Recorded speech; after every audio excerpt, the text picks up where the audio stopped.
Bonjour tout le monde. Bonjour, bonjour. Bonjour tout le monde. Ah, il y a Salomé et Clarisse, ça y est, je vous vois. Bonjour. On va attendre au moins 5 minutes pour voir s'il y a d'autres personnes qui se joignent à nous. Et puis, n'hésitez pas, si vous voulez, à activer votre caméra dans les phases de questions-réponses pour que ce soit un peu plus interactif, ou même là maintenant, pour qu'on apprenne à se connaître avant de commencer. Donc voilà, bienvenue à la formation spécialement dédiée aux adhérents et membres de notre affaire à tous sur la compensation écologique. Bonjour Mathilde. Bonjour.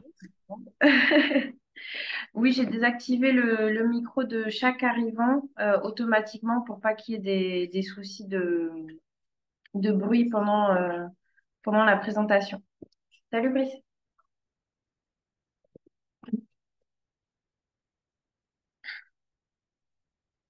Alors, je vois Johan Gabriel de recours locaux. Je ne sais pas s'il y a d'autres personnes de recours locaux. Mathilde, il me semble. Oui, oui, j'y suis, ouais. Super, bienvenue. Bien. Merci. Je vois Marine Izquierdo. Bonjour. Euh,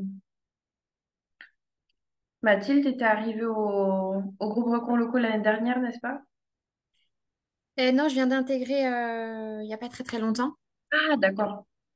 Non, non, ouais, il y a quoi je vous avais sollicité, mais il y a 3 semaines. J'ai pas pu assister à l'AG, mais effectivement, c'est très bien. Ah, d'accord, maintenant je me souviens. Vous m'aviez contacté par Via LinkedIn. LinkedIn, ouais.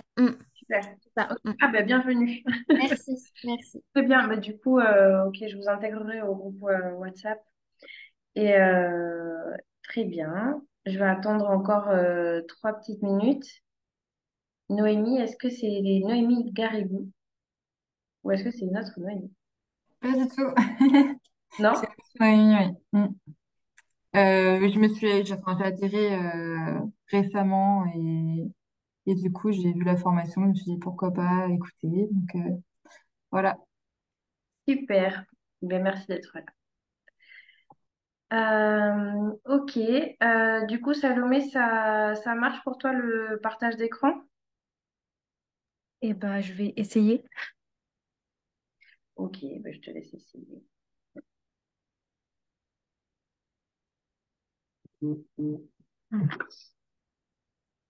Mais visiblement, ça a l'air de marcher.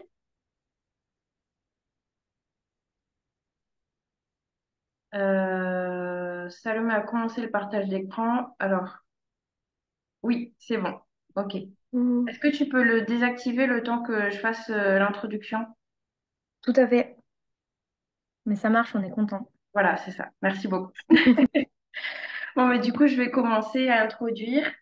Alors du coup, voilà, avec Salomé, Salomé se proposait de faire une formation sur la compensation écologique, puisqu'en fait, elle fait partie du groupe recours locaux depuis 1 an.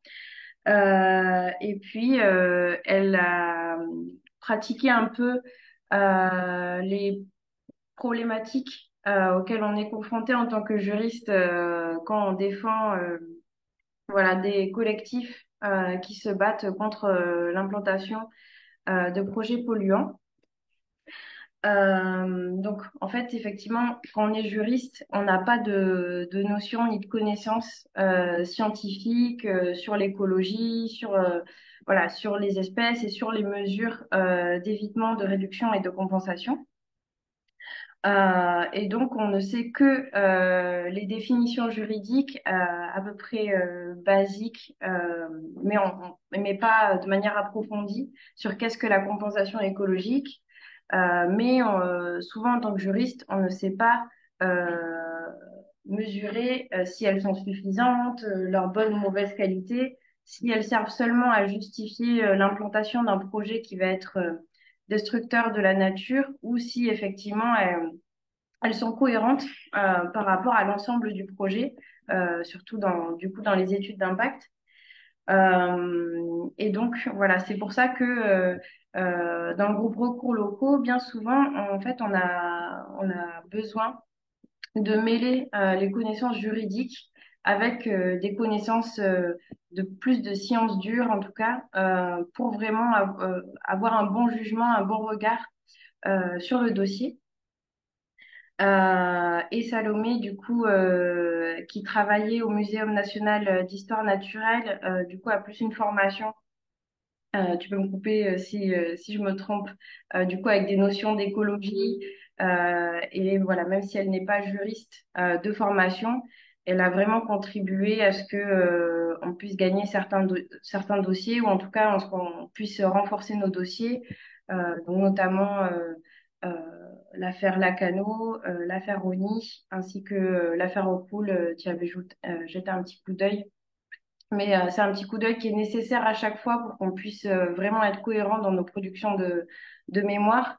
Et donc, c'est très précieux. Et donc, voilà, Salomé, du coup, a proposé de faire une compensation pour les bénévoles, notre affaire à tous, pour que ça nous serve et qu'on puisse avoir une meilleure appréhension des dossiers à l'avenir. Et aussi, pour ceux qui ne, pour ceux qui ne sont pas pratiquants de la défense de lutte locale, c'est aussi bien de se sensibiliser à qu'est-ce que c'est la compensation écologique de manière générale et vraiment à voir comment est pratiqué le droit de l'environnement en mêlant ces notions d'écologie. Et nous avons donc sollicité l'aide de Clarisse, qui est aussi dans le groupe recours locaux, mais qui est aussi dans d'autres groupes de travail, et qui est très motivée et qui donc, elle, travaille dans un cabinet d'avocats qui va prêter serment très bientôt pour devenir avocate et qui donc voilà a fait des recherches pour pouvoir appuyer sur des notions juridiques, purement juridiques. Voilà. Et entre-temps, Salomé est devenue chargée d'animation territoriale à la LPO Vendée. Donc voilà un peu pour présenter les deux bénévoles recours locaux qui ont fait des recherches et qui vont du coup faire la présentation de la formation sur la compensation écologique. Donc du coup, je vais les laisser présenter désormais. Juste si vous pouviez garder vos micros fermés pendant qu'elles présentent et à la fin de chaque partie, eh bien, je laisserai 10 minutes maximum pour qu'on puisse faire une session questions-réponses. Mais voilà, vraiment, n'hésitez pas à noter les questions dans le chat pour que moi, je puisse les récolter et faire un point à la phase de questions, à la phase de questions-réponses. Et n'hésitez pas à demander de répéter ce que vous n'avez pas compris durant cette phase de questions-réponses pour que vous puissiez bien être accroché à la formation jusqu'à la fin. Et du coup, pour finir, la formation va durer entre 1 heure et demie et 2 heures. Voilà, on va essayer de tenir dans les temps. voilà, pour que ça ne fatigue personne et qu'on soit bien productif, que ce soit bien instructif. En tout cas, moi, j'ai hâte. Merci beaucoup à Salomé et Clarisse et merci à vous tous et toutes d'être là. Du coup, Salomé ou Clarisse, je vous laisse partager l'écran. Bonjour à tous et à tous. Ça fait bizarre de savoir qu'on est aussi nombreux.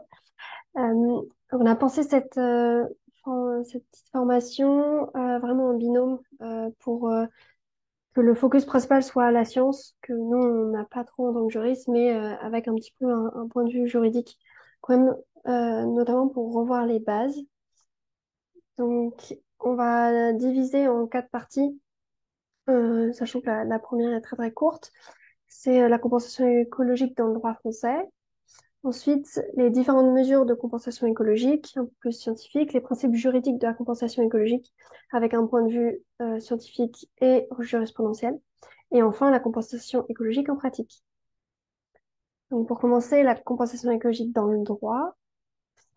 Euh, le fondement principal de la compensation, il est posé donc au tout début du Code de l'environnement, à l'article L110-1, camp 2, deuxièmement. Il est vraiment vu dans le cadre de la séquence éviter, réduire, compenser comme la dernière roue du carrosse. C'est-à-dire si on n'a pas pu éviter les atteintes à l'environnement, les atteintes à la biodiversité, qu'on n'a pas non plus pu les réduire, dans ce cas-là vient la compensation. Donc c'est vraiment la dernière possibilité en cas d'atteinte. Et l'article rajoute qu'il faut compenser en tenant compte des espèces, des habitats naturels et des fonctions écologiques affectées.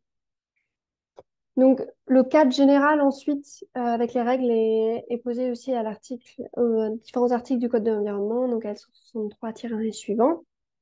Et ensuite, la compensation comprend des cas spéciaux qui se greffent à ce régime général en ajoutant des conditions ou des règles qui déclenchent la compensation. Donc, il y a en particulier les zones humides, souvent dans les SAGE et les SDAGE, les dérogations sont espèces protégées, les allées alignements d'arbres et les forêts, mais là c'est spécifique, mais il y en a aussi compensation pour les forêts. Voilà. Donc, quand est-ce qu'intervient la compensation? Le code prévoit que il faut une atteinte à la biodiversité qui est prévue ou prévisible et qui est occasionnée par deux choses, soit la réalisation d'un projet de travaux ou d'ouvrages ou d'activités, soit l'exécution d'un document de planification, en particulier d'urbanisme. Et la compensation, le principe de devoir compenser est lui-même intégré dans plusieurs procédures environnementales, notamment dans l'étude d'impact, dans le cadre des évaluations environnementales. Donc ça, c'est pour les ICPE et IOTA soumis à autorisation, qui sont dans l'annexe de l'article R122-2. Ensuite, l'étude d'incidence environnementale pour les ICPE et IOTA qui ne sont pas soumises à évaluation environnementale, mais soumises à autorisation. Et ensuite, les dossiers de déclaration d'État et le dossier d'évaluation des incidences Natura 2000. C'est-à-dire que dans toutes ces procédures, il faut évaluer s'il y a besoin d'une compensation ou pas, avec des études scientifiques sur la nécessité et le périmètre de compensation. Et donc, la compensation met en jeu et fait interagir différents acteurs, notamment dans la préparation des mesures. Il y a le bureau d'études. Les porteurs de projets s'appuient quasi exclusivement sur des bureaux d'études qui leur font des études sur l'état du projet et proposent des mesures de compensation. Et il y a parfois aussi un dialogue avec les autorités environnementales, surtout pour les gros projets, avec les porteurs de projets qui discutent très très régulièrement avec notamment les DREAL. Ensuite, les mesures sont validées par les préfets dans les arrêtés qui autorisent ou dans les récépissés de déclaration ou comme ça.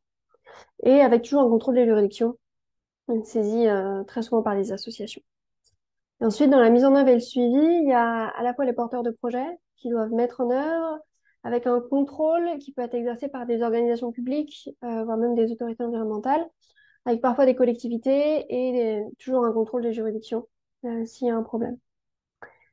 Et après, d'un point de vue un peu plus global, les mesures de compensation écologique sont répertoriées au niveau national. Donc le site Géoportail permet de voir non seulement où sont localisées les mesures de compensation, mais aussi quel type, celle-là c'est un peu petit, mais il y a vraiment le type de mesure précis. Il y a aussi pour la forêt le site de l'OFB. Voilà. Cette partie était très courte, mais c'est vraiment pour avoir les bases, c'est ce qui est un peu pour comprendre le reste, mais je pense, vous avez presque tous. Si jamais vous avez des questions, n'hésitez pas. Ok, super. Bah, du coup, est-ce que jusqu'ici, il y a des questions, il y a des besoins de répéter ou de revoir pour certains participants?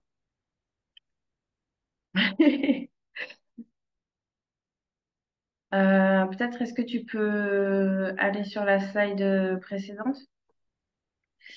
Euh, bon, qu'est-ce que si vous n'avez pas de questions, si vous n'avez pas de questions à poser, bon, du coup, on peut passer à la suite. Donc là, je vais parler des types de mesures de compensation écologique qui sont mises en œuvre euh, en France. Wow, ça marche pas. Pardon. Donc juste pour rappeler que compenser, ça veut dire obtenir un gain écologique. Clarisse l'a déjà un petit peu dit que en fait, qui peut s'acquitter de l'obligation de compensation? En fait, c'est toujours le maître d'ouvrage qui est obligé, mais il peut le faire lui-même ou il peut déléguer cela à un opérateur de compensation. Donc, c'est un bureau d'études, une asso ou même des entreprises de TP spécialisées en génie écologique. Il peut aussi faire appel à un- un opérateur agréé par l'État dans le cadre de SNC, de sites naturels de compensation. Donc ça, c'est un cas très particulier qui est minoritaire en France. Il n'y en a qu'un seul qui est agréé. Bon, voilà, c'est bien de l'avoir en tête aussi et de savoir aussi que l'État est à fond en train de pousser pour démultiplier le nombre de SNC parce qu'en fait, les modalités sont différentes et c'est vraiment après de la vente d'unités de compensation au gré des projets qui nécessitent de la compensation. Il y a plusieurs types de compensation, donc comme je le disais, il y a des mesures de création, de restauration écologique, relâchement de pression et de gestion. Par exemple, dans les mesures de création, de restauration, c'est vraiment venir créer un habitat donc, qui n'existait pas avant. Dans les plus classiques qu'on voit, et je vais y revenir après, c'est typiquement la pose de nichoir. Là, c'est un nichoir à hirondelle qu'on voit en haut à gauche. La construction de pierriers, donc un amas de pierres. Donc ça, on voit bien que ça ne coûte quasiment rien au maître d'ouvrage. Et ça, c'est des milieux favorables aux reptiles, par exemple. Et de la création ou de la restauration de Mars, c'est aussi assez classique comme on voit sur la dernière image. Donc la restauration, j'ai mis un peu ce que ça voulait dire, c'est en fait favoriser, permettre l'autorégénération des écosystèmes qui ont été dégradés, endommagés ou détruits. Il y a des mesures de relâchement de pression. C'est une opération qui vise à l'arrêt d'une pression qui est identifiée sur un écosystème. À gauche, j'ai mis un peu genre la mesure, on va dire, idéale, surtout dans le contexte actuel avec le zéro artificialisation nette. Ce serait en fait de virer le bitume pour faire en sorte que la végétation recolonise le milieu. Et ça a d'autres avantages d'un point de vue infiltration des eaux, ruissellement, etc. Et j'ai mis le petit logo de la bio parce que j'ai pas trouvé d'image correspondante, mais en fait, ce qu'on voit aussi très très souvent dans les mesures de compensation, c'est en fait l'arrêt d'usage de pesticides. Parce qu'il y a beaucoup de mesures de compensation qui sont contractualisées avec des agriculteurs, et donc ça fait partie des mesures de relâchement de pression, d'utilisation de pesticides. Et enfin, des mesures de gestion conservatoire. Là, l'objectif, c'est soit de venir modifier la gestion d'un milieu. Donc là, sur la photo de gauche, c'est une mesure qui était favorable à un oiseau de plaine qui est l'outarde canepetière. Et en fait, l'objectif, c'était de créer un couvert végétal différencié avec des semences différentes pour qu'elles puissent se cacher et puis se nourrir voilà, pendant ces parades nuptiales.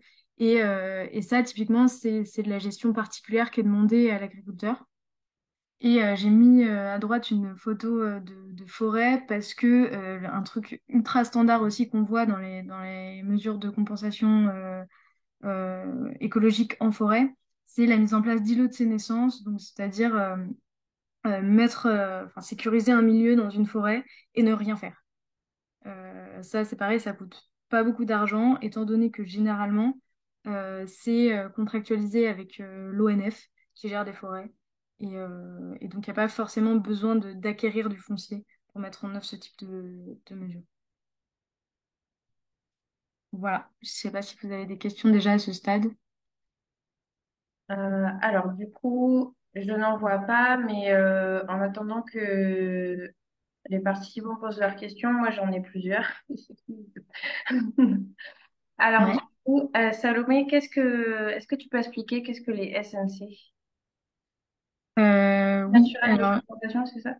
ouais, sites naturels de compensation, c'est des sites naturels, enfin des sites qui sont restaurés par un opérateur qui est agréé par l'État. Donc, j'ai dit qu'il n'y en avait qu'un seul en France, c'est CDC Biodiversité, qui du coup met en œuvre enfin, des actions de restauration dans le but de vendre par la suite des unités de compensation.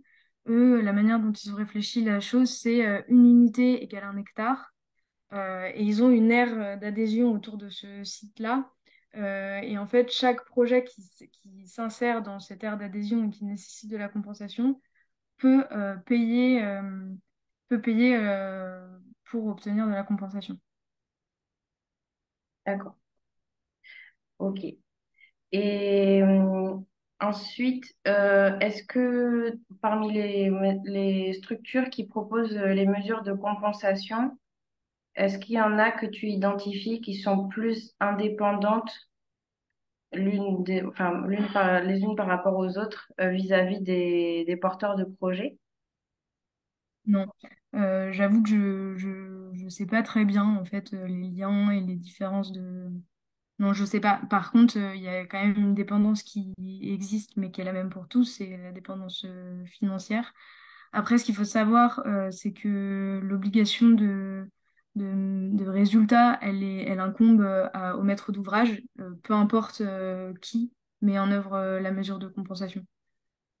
D'accord, ok. Même dans le cadre des sites naturels de compensation, ça reste le porteur de projet qui est tenu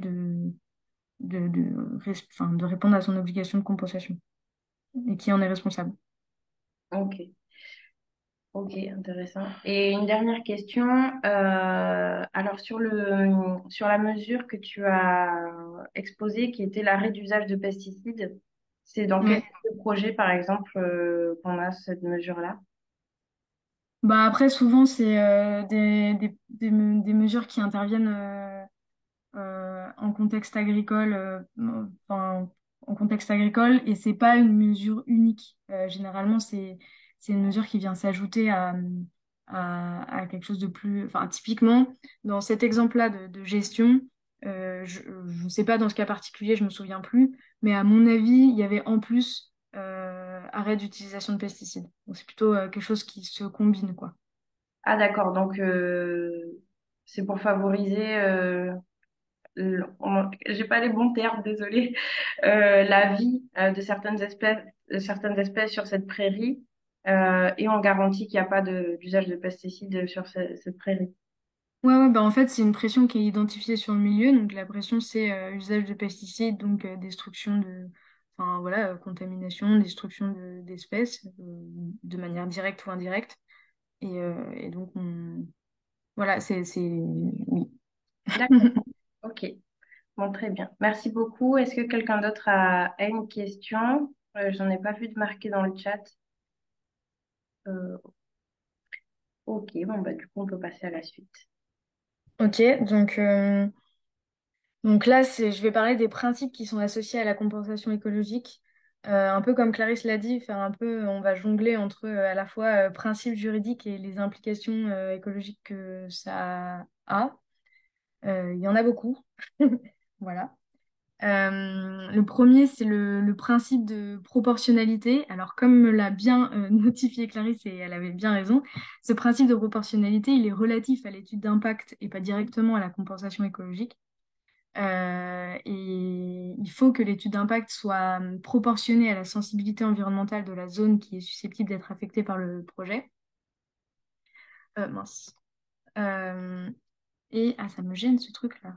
Pardon. Et en fait, moi, je le mets quand même dans la compensation écologique parce que si l'étude d'impact n'est pas très bien fournie, eh bien, très vite, le maître d'ouvrage va pouvoir dire, bon, bah, on n'a pas besoin de compensation écologique parce que, il n'aura pas identifié beaucoup d'éléments de biodiversité impactés, quoi. Donc, j'ai noté qu'il n'y avait pas de définition juridique à ce qui est au caractère proportionnel, à la proportionnalité. Mais du coup, ce que j'ai envie de vous dire quand on fait des recours, c'est de veiller à ce que l'état initial, en tout cas, il soit exhaustif. En fait, peu importe dans quel contexte le projet s'implante, il faut qu'il y ait tous les taxons différents qui soient notifiés, tous les habitats, les fonctionnalités, les fonctions écologiques aussi. Qu'on ne se cantonne pas à l'échelle seule du projet, mais qu'on regarde à plus large échelle, que l'inventaire il soit réalisé sur un cycle annuel. Ça, c'est vraiment important. Les impacts, ils sont effectivement plus forts pour certaines espèces durant la période nuptiale où elles se reproduisent. C'est là aussi où, du coup, il y a les oiseaux, il y en a beaucoup moins l'hiver, effectivement. Mais il y a quand même une liste rouge des hivernants qui a vu le jour. Il y a des gîtes d'hivernage, par exemple, de chauves-souris qui sont importants à regarder donc, en période d'hiver. Voilà. Donc l'inventaire sur le cycle annuel, c'est très important. Et il faut que les matériels et les méthodes soient détaillés et qu'elles soient pertinentes. Alors, nous on aura dû, même moi, en fait, enfin, déjà, je suis pas vraiment écologue, je ne suis pas écologue, mais quand je lis une étude d'impact, c'est compliqué de juger de la pertinence, mais en fait, ce qu'on peut exiger, c'est qu'en fait, ce soit bien précisé et clair. Et typiquement, euh, on peut exiger pour l'inventaire du cycle annuel qu'il y ait un calendrier avec les périodes favorables pour le passage, les dates de passage réelles, le matériel utilisé. Si on va voir si on fait un inventaire oiseau sans jumelles, bah, on risque pas de voir grand-chose. Enfin, c'est des trucs tout bêtes, mais en fait, ça peut nous permettre de aussi savoir le nombre de périodes, enfin le nombre de passages, pardon. Voilà. Euh, pour la question du projet à plus large échelle, ça me paraît assez important parce que je trouve que souvent en contexte urbain, ce qu'on entend, c'est ah mais non, mais mon projet il est en contexte urbain, il y a peu de biodiversité, c'est déjà très impacté, donc c'est pas grave. En fait, ça dépend du contexte et ça peut être très grave si en fait c'est le seul patch de biodiversité en contexte urbain. Si l'endroit où s'implante le projet, donc là, à chaque fois c'est au centre sur mes mini-schémas là, bah, en fait il va venir entraîner une rupture de corridor écologique. Donc c'est-à-dire une rupture enfin ça va empêcher une connexion entre deux réservoirs de biodiversité, entre deux endroits où il y a de la biodiversité. Donc du coup les espèces ne pourront plus passer d'un milieu à un autre. Ça c'est très important. Et je pense que la notion de corridor écologique, de continuité écologique, c'est super important à, enfin, que ce soit pris en compte dans les études d'impact. Et donc, du coup, quand on est dans un contexte de contentieux, qu'on veille à ce que ça se soit bien analysé. Voilà, et un autre exemple, c'est est-ce que un patch de biodiversité est au milieu d'autres espaces naturels? En fait, il n'y a pas de bonne réponse hein, à ça. Ça dépend à chaque fois du cas particulier, mais juste ce qu'on peut exiger, c'est que ce soit mentionné et très clair. Et, il y a, oui, donc là, oui, ce que je disais, c'est que si, par exemple, il y a qu'un patch de biodiversité en contexte urbain, ce que je disais, c'est qu'on entend très souvent que bah, c'est pas grave parce que c'est déjà très anthropisé, en fait. Et il y a de la biblio là-dessus, et il y a sur pas mal de slides, je vous ai mis de la biblio en me disant que peut-être que ça peut servir quand on écrit des recours, je sais pas, mais d'avoir un peu euh, un article scientifique qui dit que bah si en fait il y a des petits espaces de biodiversité qui sont cruciaux, surtout en contexte urbain.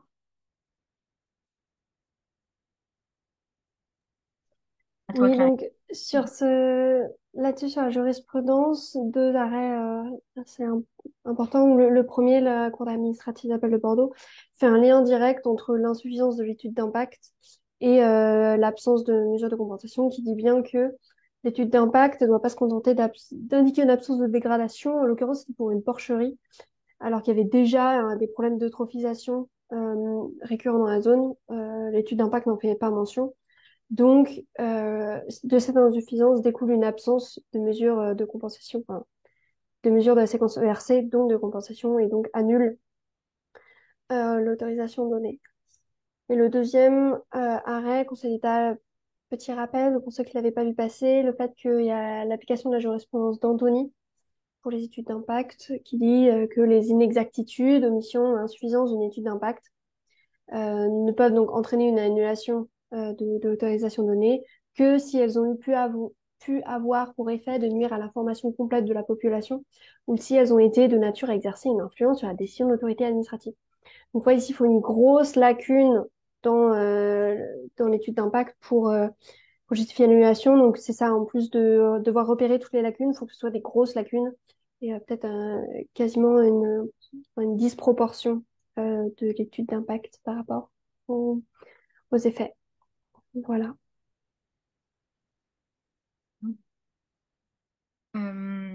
Est-ce qu'on fait une pause à chaque principe pour les questions ou non? Je sais plus ce qu'on est. Non. Non, non, allez-y, continuez. Ok. Ça nous permettra de revenir dessus après plus longtemps. Ouais. Ok. Du coup, il y a le principe d'équivalence écologique. Bon, là, j'ai remis le petit schéma de base qu'on voit partout, tout le temps quand on parle de la séquence ERC et de la compensation. Mais voilà, schématiquement, on se situe ici, enfin, une fois qu'on a évité, réduit, et qu'il reste des impacts résiduels qui nécessitent la mise en œuvre de compensation, il faut que la compensation arrive et qu'elle soit équivalente d'un point de vue en termes de qualité, c'est-à-dire que ce soit les mêmes espèces, les mêmes habitats et les mêmes fonctions écologiques. Et en termes de quantité, donc au moins la même surface.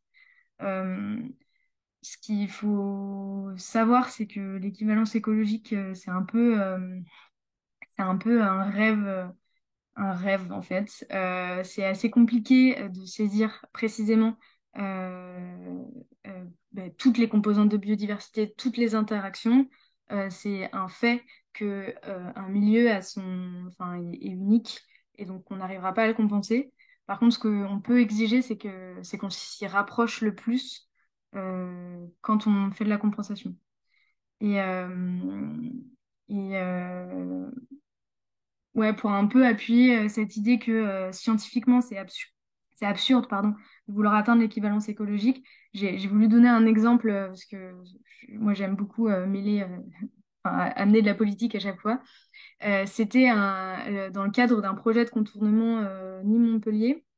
Il y a il y a un protocole qui a été, enfin pas un protocole, mince, enfin, il y a un calcul de dimensionnement de la compensation qui a été réalisé et qui a été mis en œuvre dans le cadre de ce projet-là. Et cette méthode, voilà, cette méthode de dimensionnement de la compensation, elle a voulu être réutilisée dans le cadre du projet d'aéroport à Notre-Dame-des-Landes. On sait que la contestation politique était très très forte dans ce cadre-là. Enfin, médiatiquement, ça faisait beaucoup de bruit.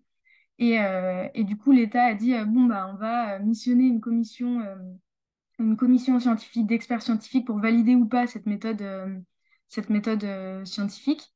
Et évidemment, le résultat de la commission, ça a été d'invalider scientifiquement cette méthode-là. Alors, ça ne veut pas dire qu'en si peu de temps, en fait, ça y est, les progrès de la science avaient été fous et on avait complètement trouvé des nouvelles choses. Non, non, c'est juste vraiment que le rapport politique était plus le même. Et en fait, voilà, ce que je veux dire et ce qui est assez important, c'est qu'en fait, c'est éminemment politique et que du coup, il y a matière à discuter en fait. Et ça, c'est chouette pour nous. Il y a quand même en 2021 le Commissariat général au développement durable qui a réalisé une approche standardisée du dimensionnement de la compensation. Dans ce rapport-là, ils ont listé trois méthodes.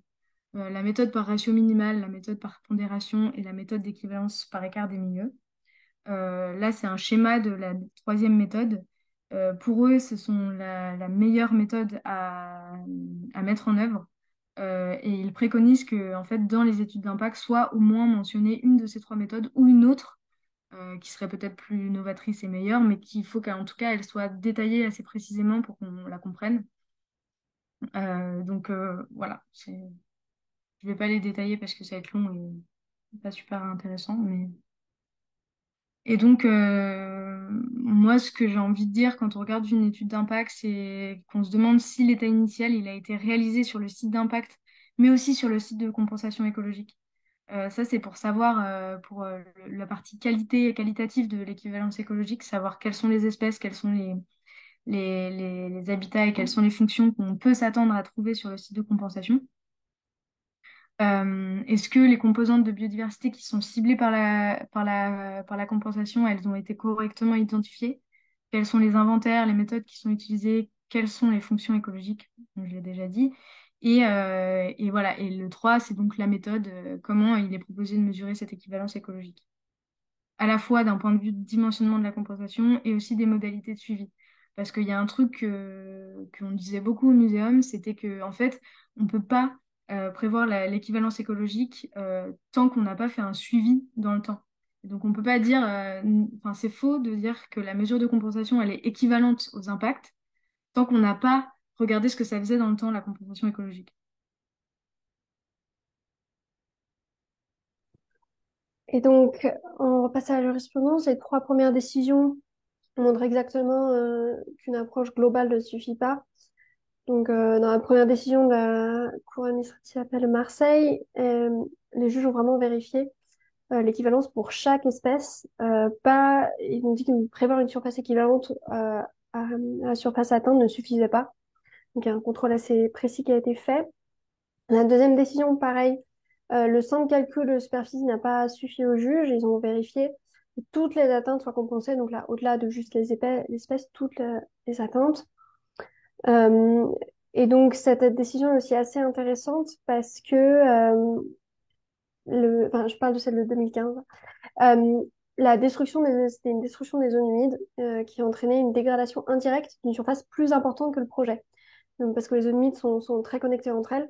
Donc là, le centre de surface n'a pas suffi. Et donc, au regard de la surface, respecter ce qui était prévu dans le SDAGE n'a pas suffi. Donc, les SDAGE, généralement, exigent, par exemple, deux fois une compensation de deux fois supérieure en surface à ce qui est initialement détruit. Mais là, ça suffisait même pas, ce qui avait des impacts plus grands.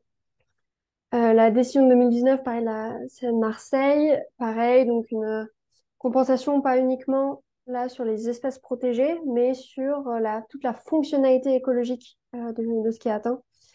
La décision dit que les mesures ne permettent pas de compenser l'impact du projet sur les autres espèces végétales et animales recensées sur la zone d'emprise du projet, pour lesquelles les structures d'habitat naturel de la zone assurent la stabilité. Donc ici, c'est pas uniquement les espèces protégées qui étaient prises en compte, mais encore une fois, une approche vraiment très extensive de tous les impacts et toutes les attentes. La dernière décision de CERN Nancy était assez intéressante car elle a qualifié un pourcentage de compensation. Donc la Cour a quand même retenu le fait que les mesures de compensation ne permettent théoriquement de compenser globalement que 77% des fonctionnalités des zones humides perdues. Donc à voir comment ils arrivent à faire un calcul en pourcentage aussi précis. Mais il y a parfois des calculs très arithmétiques qui permettent comme ça de sanctionner. Donc toutes les décisions là sont favorables à l'environnement.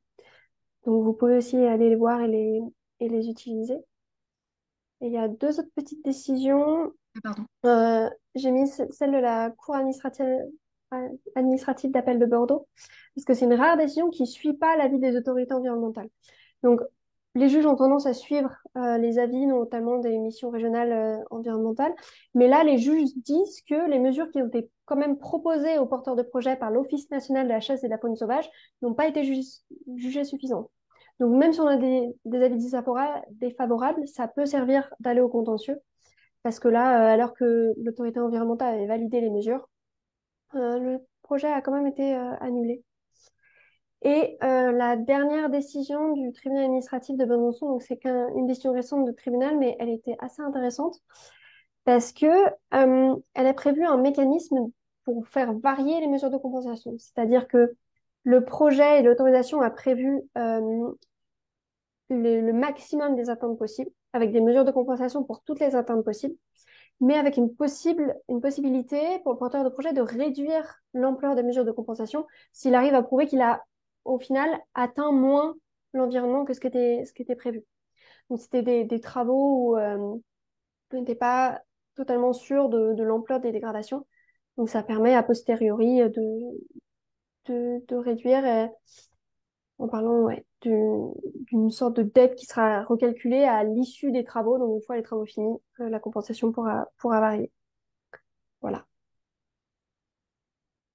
On arrive au troisième principe qui est le principe de faisabilité.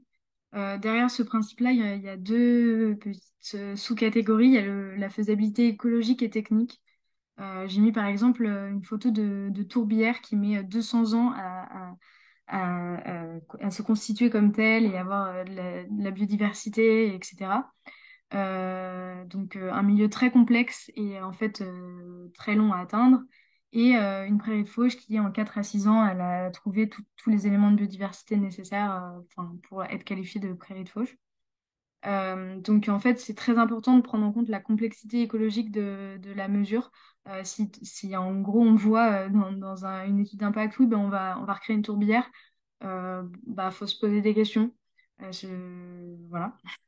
Et donc il faut que le génie écologique il soit éprouvé et en tout cas techniquement faisable sur les sites de compensation.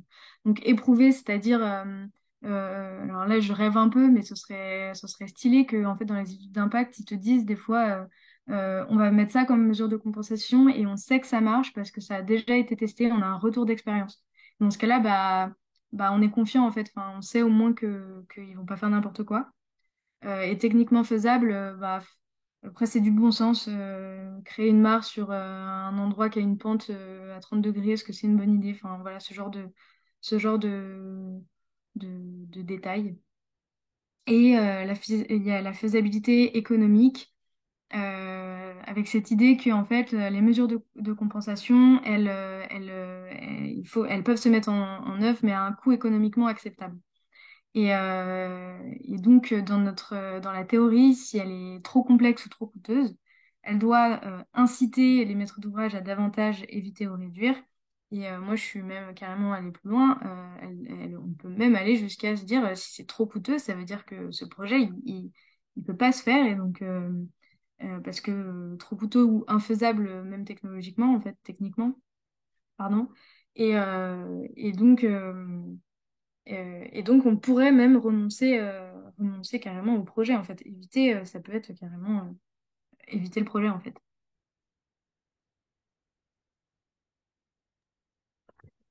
Et donc là-dessus, la jurisprudence ne nous est pas très favorable.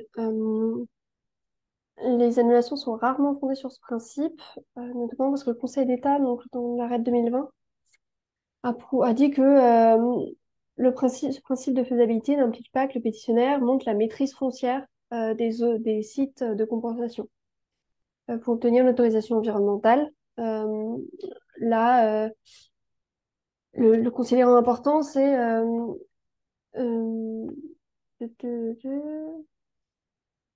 en disant que, enfin oui, là donc c'est sur la prochaine qui est importante ou dans le fait que donc la Cour administrative d'appel de Bordeaux là dit que aucune disposition législative ou réglementaire n'impose au pétitionnaire d'indiquer en détail au stade de la demande donc là d'autorisation IOTA la faisabilité des mesures compensatoires sur les plans fonciers, techniques et financiers et les modalités de mise en œuvre. Donc là, dans cet arrêt, il était question du fait que l'arrêté fixe un calendrier pour produire les études de faisabilité. Donc, c'est-à-dire qu'au stade de l'autorisation du projet, il n'y avait pas de preuve de la faisabilité et la Cour a quand même validé le projet.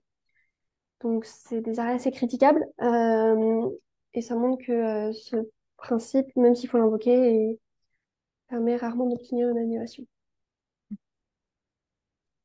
On arrive au principe d'additionnalité. ce principe, il n'est pas défini dans le droit. Enfin, il n'est pas non, il n'est pas défini dans la loi de 2016 en tout cas. Il est seulement défini dans les lignes directrices de 2013. Donc, ils n'ont pas de portée juridique. Je sais pas si on dit ça, mais ils sont en tout cas un poids bien moindre. Euh, et, mais en fait, pour moi, s'il n'est pas respecté, en fait, l'objectif principal de la compensation, enfin même de la séquence ERC dans son ensemble, qui est d'atteindre l'absence de perte nette de biodiversité, bah, il ne sera pas atteint. Donc j'ai l'impression qu'on pourrait l'invoquer quand même en rappelant l'objectif principal. Et donc le principe d'additionnalité, je ne l'ai pas défini, mais c'est écrit en gros. C'est en fait, il faut que la mesure de compensation, elle permette un gain écologique qui n'aurait pas été atteint en son absence. Et là, c'est pareil, il y a deux sous-petites catégories dans le principe d'additionnalité, qui est, dans un premier temps, l'additionnalité aux engagements publics, que ce soit d'un point de vue financier. Il ne faut pas que les financements privés viennent se substituer à des financements publics. Euh, et en fait, au risque de voir un désengagement de l'État sur des missions qui seraient plus de l'ordre de la conservation, de la politique de conservation qui n'est pas la même chose que la politique de compensation écologique, où où là en fait, la compensation, elle intervient après un impact que les politiques de conservation, pardon, c'est c'est en fait, il n'y a pas forcément besoin d'avoir une contrepartie négative, quoi. Et sous l'angle du fonctionnement aussi, c'est-à-dire, s'il y a des agents qui sont impliqués, parce que en fait, souvent, tout à l'heure, je parlais de l'ONF, typiquement dans le cadre de mesures d'îlots de sénescence. Donc, l'ONF peut être missionné pour la mise en œuvre des mesures. Il y a aussi beaucoup le Conservatoire d'espaces naturels que j'ai vu. En fait, c'est OK, c'est possible, mais il faut que ça se substitue pas en fait aux missions des agents publics. Et donc, dans l'idéal, sur le petit schéma, voilà, ce qu'on ne peut pas avoir, c'est ça, mais plutôt quelque chose qui vient donc bien s'additionner. Et là, j'ai mis aussi trois points, je n'arrive pas à lire le dernier. Trois points un peu de vigilance à voir, c'est est-ce que le site d'implantation, il est public? Et en fait, à quoi est-ce qu'il aurait servi autrement? Typiquement, les départements, là, ils sont à fond dans les politiques ENS, donc espace naturel sensible. Et ils ont souvent du foncier qui est libre. Si le foncier est libre, ils le donnent à la compensation et pas alors qu'il aurait pu servir à des politiques dans le cadre enfin, des mesures de NS. Ça pose question. Est-ce que vraiment le site n'aurait pas pu être protégé, en tout cas enfin, destiné à la biodiversité, on va dire, autrement? Et donc, si une institution publique elle est impliquée, très bien, mais sous quelle modalité économique et sous quel mode de fonctionnement, pardon. Ça, c'est quelque chose qu'on peut exiger d'avoir en détail. Et il y a l'additionnalité écologique, bah, c'est un peu le même principe, mais plus d'un point de vue écologique. Euh, Euh, si, par exemple, la mesure elle est mise en œuvre sur un milieu dont l'évolution écologique allait vers plus de biodiversité, et ben en fait, dans tous les cas, on aurait eu un gain de biodiversité. On n'avait pas besoin de la compensation écologique. Et donc, du coup, ce qu'on peut se demander, c'est quoi l'évolution écologique du site de compensation et comment elle est évaluée. Ça, c'est encore une fois c'est très compliqué de faire de la prospective en écologie, mais on pourrait quand même essayer de demander d'avoir une démonstration en ce sens. Euh, il y a une démonstration aussi de en quoi les actions écologiques qui sont prévues enfin, sur le milieu, elles viennent l'améliorer. Et si, il n'y avait pas des mesures de gestion favorables qui étaient déjà mises en œuvre sur le site, ou si elles allaient advenir. Encore une fois, par exemple, dans le cadre des mesures îlots de sénescence de l'ONF, il y en avait énormément, enfin moi j'en ai vu beaucoup, et, euh, et en fait, l'ONF me disait, mais en fait, nous, dans notre cahier des charges, on a déjà prévu de mettre en œuvre ces îlots de sénescence.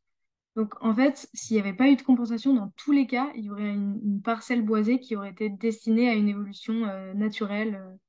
Donc voilà, vraiment se poser les questions sur le mode de gestion choisi ou la restauration choisie. Ah, pour la Oui. jurisprudence. Et donc la jurisprudence là-dessus est assez variée parce que donc, c'est un principe très très large et donc deux arrêts qui utilisent bien cette diversité. Le premier qui montre que le site géoportail est toujours intéressant, c'est-à-dire que là c'était un parc éolien qui a décidé de faire des mesures de compensation, sauf qu'il y avait d'autres parcs éoliens qui avaient choisi les mêmes mesures de compensation au même endroit. Et donc la Cour a reproché au projet que donc les mesures étaient identiques et que l'étude d'impact n'appréciait pas la pertinence d'ensemble et le fait en quoi les nouvelles mesures allaient s'additionner et apporter des choses de plus que les mesures déjà prévues par d'autres projets, par d'autres porteurs de projets. Euh, donc cette jurisprudence est assez intéressante. Ça n'est jamais inintéressant de regarder ce qui a déjà été fait. Et donc la deuxième décision aussi intéressante qui a fait aussi un peu parler, c'est le fait de détruire un projet annulé. Donc là, donc la construction a déjà commencé, était en cours, mais il a été annulé définitivement et donc s'est posé la question de le détruire ou pas. Et donc là, le juge a fait un petit peu une mise en balance du fait de soit détruire le projet, ce qui aurait des conséquences sur l'environnement, ou de laisser le projet. Et donc il a décidé que laisser le projet aurait une disparition définitive, enfin, entraînerait une disparition définitive d'espèces protégées, alors que le détruire aurait des impacts sur l'environnement, mais il parlait de mesures d'accompagnement, les termes sont utilisés, et donc que les conséquences seraient moindres sur l'environnement, donc a décidé de, donc, avec une vision plus à long terme, de détruire et d'ordonner la destruction du projet qui avait déjà été en partie construit. Il y a le principe de proximité. Euh, le principe de proximité qui est défini à l'article L163-1 du Code de l'environnement qui dit que en fait, les mesures de compensation, elles sont mises en œuvre en priorité sur le site endommagé ou à proximité de celui-ci afin de garantir ses fonctionnalités de manière pérenne. Là, ce qui est intéressant, c'est qu'il y a un peu deux aspects dans la proximité. Il y a à la fois la proximité géographique et à la fois la proximité fonctionnelle. J'ai noté la définition, c'est en fait la capacité de déplacement des individus et la présence de conditions nécessaires à ces déplacements-là. Et ça, c'est assez important aussi de le prendre en compte. Euh, et en fait, pour le prendre en compte, on peut regarder si le site de compensation qui est choisi, il est en capacité d'accueillir les mêmes espèces que celles qui sont présentes sur le site impacté, si elles fournissent les mêmes fonctions à ces espèces, et si les espèces qui ont l'habitude d'être présentes sur le site impacté pourraient se rendre sur le site de compensation. On ne parle pas des individus, hein, on parle vraiment des espèces. Donc, ce n'est pas forcément les individus qui se trouvent sur le site impacté. Mais voilà. Et pour un peu illustrer ça et questionner, en fait, enfin, plutôt appuyer sur la différence entre la proximité géographique et fonctionnelle, j'ai un exemple de, euh, mince, pardon, euh, un exemple de métapopulation de papillons de jour. Donc une métapopulation, c'est un ensemble de populations d'individus qui sont séparés spatialement, mais qui sont interconnectés par leur capacité de dispersion et par en fait la connexion du milieu. Je sais pas, il y a des haies, il y a des prairies, il y a des corridors en fait qui permettent de relier ces différents milieux. Et cette métapopulation, elle fonctionne sur un schéma source-puits. Donc, c'est-à-dire qu'il y a des populations qui sont sources, donc qui sont en mesure d'emmener des individus dans d'autres milieux qui, eux, ont la capacité d'accueillir des individus supplémentaires. Et donc là, on voit en bas à droite que le projet s'implante et va détruire une population puits. Il y a besoin de mettre en œuvre une compensation, notamment parce que ça met en danger l'ensemble de la métapopulation. Et il y a trois options qui se dessinent. Euh, donc, euh, donc voilà, et donc il y a deux options, l'option 1 et l'option 2, qui sont en fait beaucoup plus proches géographiquement du site impacté, mais par contre beaucoup plus éloignées d'une population source. Et du coup, qui ne pourrait pas bénéficier facilement d'individus émigrants. Et donc, ce serait un peu contre-productif de mettre en œuvre une mesure ici. Donc là, dans cet exemple totalement fictif et un peu fou, euh, ce serait l'option 3 qui serait pas la plus proche, mais en tout cas fonctionnellement la plus intéressante à retenir.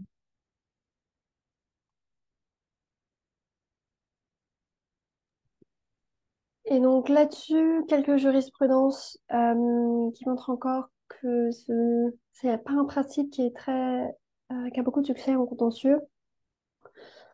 Le premier arrêt qui remonte un peu est pas mal en disant que, un exemple, qui a rejeté une compensation à 9 km de la surface boisée des frichés, alors que le site de compensation était dans une zone urbanisée peu boisée.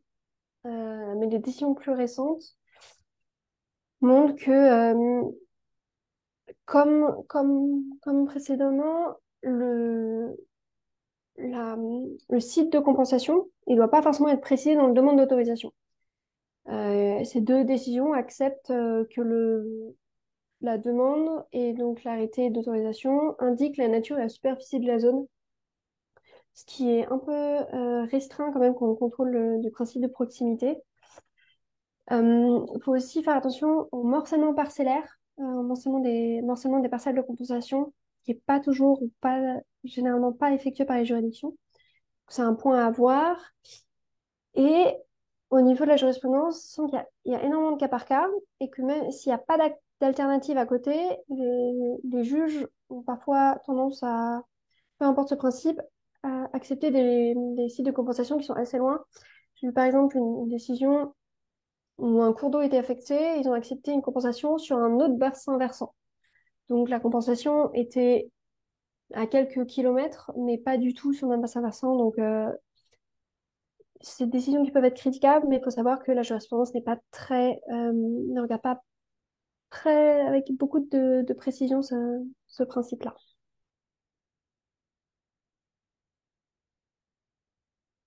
Et euh, et il y a enfin le dernier principe qui est le principe de pérennité.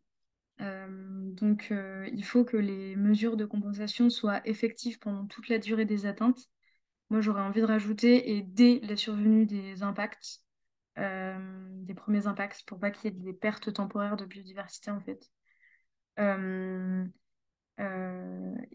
pour ça, bah, il faut regarder plusieurs choses. Mais bon, effectivement, la jurisprudence n'a pas l'air d'aller dans ce sens, mais moi, j'ai l'impression que c'est super important de regarder si le foncier il est sécurisé ou pas et est-ce que et sous quel contrat.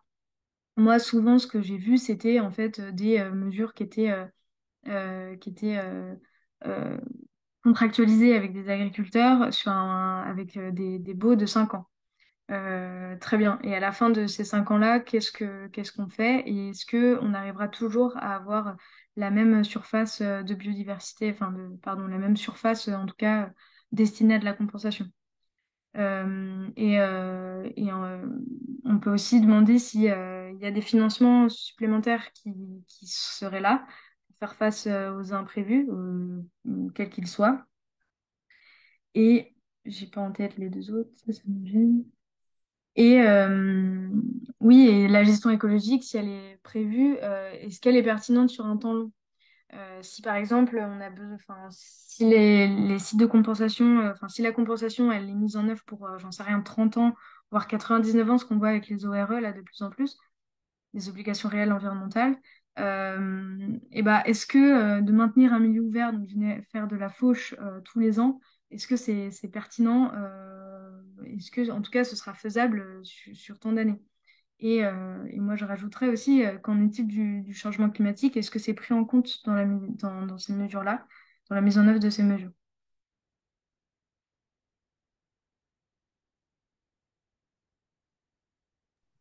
Et donc là-dessus, assez peu de jurisprudence, il y a beaucoup de cas par cas. J'ai juste cité cet arrêt sur un, qui a autorisé un projet avec des mesures de suivi, de gestion et de restauration écologique sur 20 ans, avec 2 fois 10 ans de suivi et des mesures sur 20 ans. Mais sur ce point, il y a beaucoup de casuistiques et peu d'arrêts de principe. Voilà. Est-ce que vous avez des questions? Alors, du coup, il y a quelqu'un qui a posé une question. J'ai vu, n'hésitez pas à poser d'autres questions dans le chat ou à lever la main. Alors, du coup, il y a Corinne qui demandait, est-ce qu'il y a une durée définie après laquelle la compensation ne joue plus? Donc là, tu parlais de la durée de compensation. Euh, apparemment, enfin, alors je sais pas si Corinne est là pour expliciter sa question, mais bon, je pense que la compensation, du coup, normalement, elle doit être effective le temps de la durée de l'atteinte. Maintenant, j'ai pas l'impression que dans les dossiers, c'est réellement le cas. Des fois, il y a des Oui, atteintes qui sont... Ah oui, bonjour Corinne. oui, bonjour. En fait, je posais ma question, mais c'était en amont, mais là, le principe avec le principe de pérennité, vous avez répondu en fait à la question que je me posais, quoi. D'accord. Parce que c'est très variable, a priori. Mais effectivement, une compensation, si elle est sur 5 ans, ça rime à rien, quoi. Mhm. Et je Ouais. crois que la norme, mais corrigez-moi si vous devez le plus le savoir, mais je crois que c'est 30 ans. Enfin, en Ça. tout cas, Ouais, c'est Il y a ça. quand même ouais, il y a quand même quelque chose d'établi, de prévu au départ, quoi. Au niveau d'un certain temps, quoi, de compensation, un minimum obligatoire, quoi, enfin, une partie, parce que sinon, c'est plus une compensation, quoi. et Euh, moi, dans le cas par exemple, des contractualisations sur 5 ans, j'avais vu, ça c'était dans le cadre du projet LGV Sud-Europe Atlantique, donc, qui reliait Poitiers et Bordeaux, je crois, enfin même Paris, peut-être, je sais plus. En fait, donc c'était que beaucoup de contrats qui étaient signés avec des agriculteurs, donc sur 5 ans. Mais le maître d'ouvrage disait, on s'engage, même si l'agriculteur ne veut pas ne veut plus re-signer après ces 5 ans, on s'engage à retrouver un autre agriculteur qui serait partant pour garder toujours la même surface de compensation, le même nombre, oui, le même nombre de surfaces de compensation. Bon, ça, j'ai l'impression que c'est juste un exercice de style, en fait, parce que ça a l'air d'être assez compliqué de oui. maintenir. Mhm. Oui. Et Et les, aussi, vas-y. pardon, les périodes ne sont pas obligatoirement conditionnées aux compensations, en fait. Les obligations réelles environnementales, quoi. Ça peut pas être. Est-ce que ça peut être une demande qu'on fait quand un projet se fait malgré tout, au niveau de la compensation, par un avocat, par exemple? Bah, je crois, oui, mais c'est assez récent, mais ça peut carrément s'appliquer à la compensation. D'accord. Ok, merci. Et oui, du coup, sur la durée de 30 ans, il y a aussi un autre défaut, c'est que je pense que bien des fois, en fait, les atteintes sont éternelles Mm. en réalité, et que, mais bon, du coup, en fait, les dérogations et les Et voilà. compensations, etc., là, du coup, la règle, on applique 30 ans. Euh, mais en fait, voilà, l'impact, il est beaucoup plus sur du temps très long que sur 30 ans. Donc là aussi, il y a un défaut. C'est bien ça le problème, oui. Mm. Et du coup, j'ai une autre question, Salomé. Est-ce que sur le suivi, au niveau du suivi, est-ce qu'il y a des obligations, enfin, en tant que juriste, comment on pourrait assurer sur une phase d'après le projet qui est approuvé? Est-ce que, enfin voilà, est-ce que voilà, il y a des choses qu'on peut faire juridiquement pour contester le non-suivi parfois ou Ouais, carrément. Ça, c'est dans la loi de 2016, il y a une obligation de suivi de mesures de compensation. ok. Euh, et ils sont même tenus d'envoyer un rapport de suivi à la DREAL, quand c'est la DREAL qui est concernée. Euh, et il y a même il me semble, une base de données qui s'appelle Depot Bio qui sert à centraliser les données de suivi. Ok. Et du coup, par rapport à l'exemple que tu avais exposé tout. Ouais, et juste, si je peux Oui. rester là-dessus, il y a plein de, maintenant de projets où j'ai vu dans l'édition, ils installent des comités de suivi. Donc avec, je pense, aussi une potentielle demande d'information environnementale. à ces comités civils qui sont donc identifiés dans les arrêtés autorisant les projets. Ouais, d'accord. Ok. Merci beaucoup, Clarisse. Du coup, je voulais revenir sur ça par rapport à l'exemple que tu avais donné. Et je pense qu'on a vu un exemple dans l'affaire Lacano, où effectivement, il désigne une parcelle qui va être un site de compensation. Mais en fait, on se rend compte que cette parcelle elle fait déjà l'objet de mesures. Enfin, je pense qu'on a vu cet exemple que tu m'avais expliqué dans l'affaire Lacano. Donc si on donc voilà donc ça c'est un exemple super pratique où on se rend compte que sans la mesure de compensation le site aurait quand même eu fait l'objet d'une amélioration parce qu'il y a déjà des mesures qui sont prévues dessus. Mais du coup, est-ce que ça nous permettrait par ailleurs, enfin par le biais d'un dossier, de se rendre compte qu'il y a un autre dossier qui n'est pas suivi puisqu'il fait l'objet d'une superposition de mesures de compensation qui se conjuguent pas trop entre elles? Je sais pas si je me fais comprendre. Si tu veux dire, si on s'était pas rendu compte avant que cette parcelle était destinée à un autre projet, c'est Ouais. bien que... ouais. Bah, oui, en fait, depuis, c'est pareil, ils sont obligés d'être saisis dans GeoMCE, donc qui est en fait la base de données qui est liée à Géoportail. Et donc, probablement qu'on peut dire quelque chose, mais Faudrait voir dans la pratique, effectivement, avec d'autres juristes si c'est Non, mais ce possible. qui est important de dire, c'est que c'est pas impossible d'avoir une mesure de compensation qui vient sur une autre mesure de compensation. Il faut juste que l'étude d'impact prouve que ça va apporter quelque chose. Oui. Et l'autre problème aussi que moi que j'ai vu, c'est parfois, c'est des terres qui font pas l'objet d'une mesure de compensation, mais qui sont pas assez dégradées pour compenser. Ou les... Même là, j'ai un cas en tête où c'est l'autorité publique, donc je sais plus si c'était la mairie ou la communauté de communes qui avait défini des zones de compensation, qui étaient en fait pas très dégradées. Donc ils ont dépeint les sites de compensation comme plus dégradés qu'ils n'étaient pour que ça arrive à compenser. Donc c'est aussi à voir là-dessus sur l'additionnalité de, même s'il n'y a pas de mesure de compensation, vérifier l'état des sites de compensation qui peuvent être... D'accord. Il y a ouais. une vigilance à avoir là-dessus. et Mm. pour ce point-là, qui est vrai, que Clarisse, elle disait sur le fait que, en fait, deux mesures de compensation pourraient s'assembler au même endroit, mais si elles répondent pas aux mêmes objectifs euh, environnementaux, c'est vrai, mais en fait, moi, j'aurais envie de dire, il faut qu'on soit vent debout sur cette pratique-là, parce que ce qui détruit la biodiversité, c'est le changement d'occupation des sols, la perte d'espace, la fragmentation des milieux. Et donc, en fait, dans ce cadre-là, il y aurait eu deux projets qui auraient artificialisé beaucoup d'espace pour un seul espace préservé.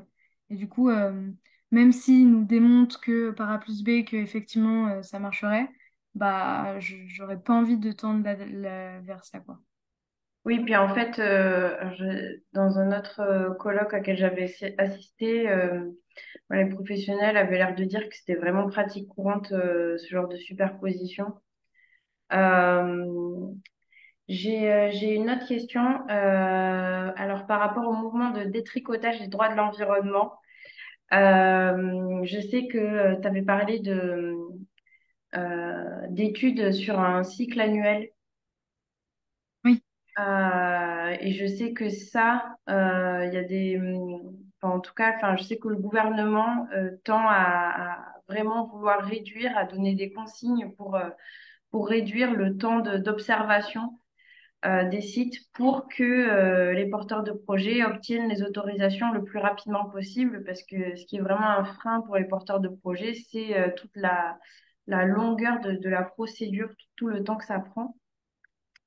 Du coup, est-ce que Salomé ou Clarisse, vous avez observé des réductions en termes de qualité de dossier par ce mouvement de détricotage de l'environnement où le gouvernement il essaye de baisser depuis quelques années les contraintes vis-à-vis de la compensation? Je pense que je suis trop jeune pour avoir vu une évolution, Ok. mais je sais que c'est vraiment courant. Mm. Où, et donc c'est là où il faut vraiment s'allier avec des naturalistes et des gens qui connaissent vraiment le terrain qui eux peuvent démonter les études d'impact. Petit truc qui est bien, Google Maps ne fait jamais de mal. J'ai réussi à avec une association, on a vu, ils voulaient faire des travaux sur un clocher d'une église et en regardant sur Google Earth, on voyait une chouette protégée qui était sur le clocher de l'église. Et donc, faut essayer de voir le plus d'informations possible sans avoir les mêmes moyens que derrière les bureaux d'études ont, euh, pour essayer de contredire, parce que c'est vraiment le fait de sous-estimer les impacts, c'est vraiment pratique courante ou d'essayer ouais, de faire que sur une saison, d'aller vérifier s'il y a des grenouilles dans la flaque après une semaine de canicule. Ou ça peut être, oui, vérifier la météo quand ils y sont allés. Est-ce qu'ils n'ont pas vu ils ont pas vu d'animaux, mais il y avait un brouillard et ils ne voyaient pas 100 mètres ce jour-là. Donc c'est un processus qui est très long, mais il faut vérifier les petits détails comme ça parce que c'est qui paye pour les études d'impact, c'est les porteurs de projets, donc ils vont pas payer pour quelque chose qui leur dit qu'ils peuvent pas le faire. Donc c'est malheureusement c'est un travail c'est très très très très long. Il faut avoir des scientifiques avec nous. Et, Voilà. Donc je peux pas avoir et, l'évolution, mais je sais que les études sont pas très bien faites généralement. et du coup, pour aller dans le sens de Clarisse, je vais faire la pub d'un collectif qui vient de se monter qui s'appelle les Naturalistes des Terres. Et du coup, c'est vraiment énormément de naturalistes partout en France qui ont créé une carte euh, où ils mentionnent leurs compétences et ils disent on peut venir sur le terrain, on peut être un appui. Même dans la relecture, ils seront pertinents parce qu'ils connaissent très bien l'écologie des espèces. Et donc, voilà, si jamais il y a besoin dans le cadre de projets quelconques, c'est vraiment fait pour ça. Alors, c'est les naturalistes des terres. Je vais mettre le lien dans le chat puisqu'on me demande et vraiment, faut pas hésiter à le citer constamment aux collectifs qui en ont besoin. Voilà, c'est une cartographie qui est très bien faite sur Internet et qui permet de prendre contact très facilement avec des naturalistes qui sont prêts à aider les collectifs. Voilà. Mais sinon, Et par contre, pardon, vas-y. Et à ce titre, il n'y a pas très très longtemps, il y a eu pour un projet dans le sud de la France, j'ai oublié lequel, il y a un arrêté préfectoral qui a interdit la réalisation d'inventaires par des gens non autorisés.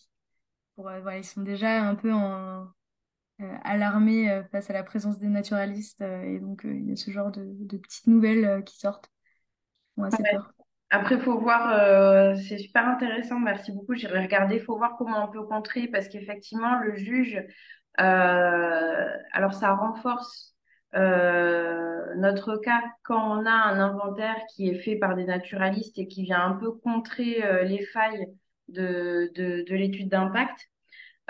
Si c'est fait par une association qui est reconnue du type LPO, Ligue pour la protection des oiseaux, c'est pas mal puisque la LPO, elle a déjà appuyé pas mal de dossiers dans des affaires juridiques. Donc du coup, elle est un peu reconnue par les juridictions. Maintenant, quand c'est fait par des naturalistes indépendants, c'est un peu plus compliqué. Conseiller aux associations de faire venir un huissier, c'est mieux, même si ça coûte de l'argent. En tout cas, enfin, moi, j'ai eu un cas où ça a vraiment porté ses fruits. Ça nous a permis de protéger une zone humide parce que voilà, c'était approuvé par l'huissier qui a bien attesté qu'il y avait telle espèce, qu'il y avait tel végétaux, etc. Et que donc, voilà, c'était pas un naturaliste. Enfin, en fait, il faut aussi comprendre l'acculturation des juges par rapport à des dossiers comme ça et leur connaissance des professionnels là-dessus. Et donc voilà, voir s'il y a des arrêtés préfectoraux, qu'est-ce qu'ils permettent de faire ou de ne pas faire, enfin, comment on peut les contrer. Purée, j'avais une autre question, une dernière question. Euh, tut, tut, tut, tut. Oui, par rapport au... Ouais, alors dans les exemples de jurisprudence que vous avez cités, des fois j'ai l'impression qu'il y a des jurisprudences qui sont pas du tout développées. Euh, dans ce que tu citais, Clarisse, mais du coup, est-ce qu'il faudrait mettre un petit accent sur le fait d'essayer d'être encore plus pédagogue dans nos mémoires? puisque, il y a un décalage entre ce qu'est la loi pour la reconquête de la biodiversité de 2016 et la connaissance de cette loi par les juges réellement et son application réelle, quoi. Oui, il faut être. C'est des gens qui sont là généralement, enfin, pour certains qui n'ont fait aucun droit à l'environnement et qui sont pas scientifiques. Et donc, il faut vraiment être faut faire beaucoup de pédagogie. Et ce qui est aussi, ce qu'il faut se rappeler, c'est que quand sur l'aspect scientifique, quand ils voient un bureau d'études, un rapport par un bureau d'études, et à côté, nous, on essaie de démonter le bureau d'études, faut, faut vraiment amener le juge à comprendre pourquoi on le dit et pourquoi est-ce qu'il faudrait pas pourquoi est-ce qu'il faudrait pas suivre les gens qui ont été payés pour le faire dans le bureau d'études. Donc, il faut vraiment faire preuve de beaucoup de pédagogie, notamment sur la loi, mais aussi sur l'aspect scientifique. Il faut pas hésiter à rappeler. Il y a certains avocats ou certaines associations vraiment de terrain qui commencent à savoir quels juges commencent à connaître les choses. Mais c'est pas parce que c'est un parquet régional environnemental que les juges s'y connaissent forcément beaucoup plus. Des fois, ils débarquent juste dans un nouveau tribunal. Donc, il faut vraiment inciter là-dessus on explique tout à quelqu'un qui a jamais fait de science. Quand on parle d'une nouvelle espèce, on balance pas on fait pas juste des listes de noms d'espèces. On rappelle quelle est leur fonction dans l'écosystème. Faut vraiment être faut que le juge puisse juste en ayant mémoire rendre sa décision et pas qu'il aille chercher sur ce que va faire l'espèce derrière. Donc c'est vraiment très important d'expliquer un petit peu le droit et la science. Merci beaucoup. Et du coup, j'ai un commentaire de Corinne. Les saisies surnaturalistes sont reconnues juridiquement. Oui, c'est vrai, mais des fois, elles sont pas très bien entendues aussi. Enfin, en fait, ça dépend. J'ai l'impression, en fonction des juridictions, en tout cas, il y a différentes expériences selon les cas. Et les inventaires ne sont pas gratuits, effectivement. Dans tous les cas, il y a ce problème de coût, mais de coût tant matériel que financier, et de présence aussi de bénévoles sur place. Ah oui. Voilà, Mhm. pour ce qui se passe. Mhm. Merci beaucoup. On peut passer à la suite. Le problème juste des naturalistes en lutte, c'est que c'est souvent pas des associations, mais des individus, effectivement, qui sont pas obligatoirement reconnus. Alors, c'est super, hein. Moi, je suis 100% à fond avec eux, mais c'est vrai qu'ils peuvent donner un éclairage extraordinaire, faire des inventaires, mais c'est toujours perso et c'est pas reconnu devant les tribunaux. Oui, mais c'est pour ça que je disais que c'est bien dans ce cas-là, de faire venir un huissier à côté. Dans tous les cas, c'est mieux que ce soit fait par une association Eh oui. avec des naturalistes qui sont plus reconnus par les juridictions. Mais effectivement, les naturalistes indépendants, ça permet toujours d'avoir des connaissances en plus sur le dossier. Bien sûr, bien Ça sûr. nous apportera de la cohérence, mais c'est compliqué au niveau de la reconnaissance. Ok, merci. On y va? Ouais. Du coup, là, je voulais plus parler des pratiques de la compensation écologique, c'est-à-dire vraiment ce qui a été soulevé pratiquement, en fait, enfin, je sais pas comment dire, avec la pratique et pas juste ce que dit la loi et la théorie de ce que ça engendre. Et un truc qui a été montré et souligné à maintes reprises, c'est en fait le non-respect de la hiérarchie d'atténuation, donc de la séquence ERC. Ce que disait notamment Clarisse au début, la compensation écologique arrive vraiment en dernier recours. Euh, et là, je cite un article qui a en fait fait un travail en regardant beaucoup d'études d'impact et de mesures qui ont été préconisées. En fait, ils se sont rendus compte que c'était très mal compris dans les dossiers. Ce que voulait dire vraiment évitement, ce que voulait dire vraiment réduction et ce que voulait dire vraiment compensation. Et donc, ils se sont amusés à reclasser toutes ces mesures-là et ils sont arrivés au constat que 87% des mesures, en fait, c'était que de la réduction. Et donc, voilà, tout ça pour dire qu'il ne faut pas oublier les autres étapes de la séquence et regarder la manière dont elles sont classifiées. Euh, et je rappelle encore, parce que j'adore, que en fait, l'évitement, ça peut aussi vouloir dire pas de projet du tout. C'est pas juste on évite cette petite haie, on évite non, non, vraiment, on peut aller jusqu'au bout des choses et l'évitement, ça peut être pas de projet du tout au grand désarroi de Jeff Bezos et de ses entrepôts Amazon. Euh, un autre truc, c'est que, mais ça aussi Clarisse l'a dit, la compensation écologique, en fait, elle est majoritairement implantée sur des espaces naturels. Ça, c'est un article de 2019 qui a croisé, qui a regardé en fait les sites de compensation et elle a vu que c'était que sur des espaces naturels ou semi-naturels. Alors, quand on a dit ça, on ne sait pas dans quel état écologique était le site, parce qu'un espace semi-naturel peut être dégradé, hein, il peut quand même faire l'objet de mesures de compensation. Une chose est sûre, c'est que ça coûtera encore une fois moins cher au maître d'ouvrage de redensifier une haie, par exemple, plutôt que comme mon exemple au début, d'enlever le goudron. C'est pas, c'est vraiment deux poids, deux mesures. C'est pas la même chose. Mais du coup, ce que disent les auteurs dans cet article-là, c'est que bah, il faut absolument qu'il y ait un état initial de la compensation écologique pour qu'on puisse savoir euh, un état initial du site pardon, d'implantation de la compensation pour qu'on puisse savoir bah, est-ce va y avoir vraiment un gain écologique suite à la mise en œuvre de la mesure.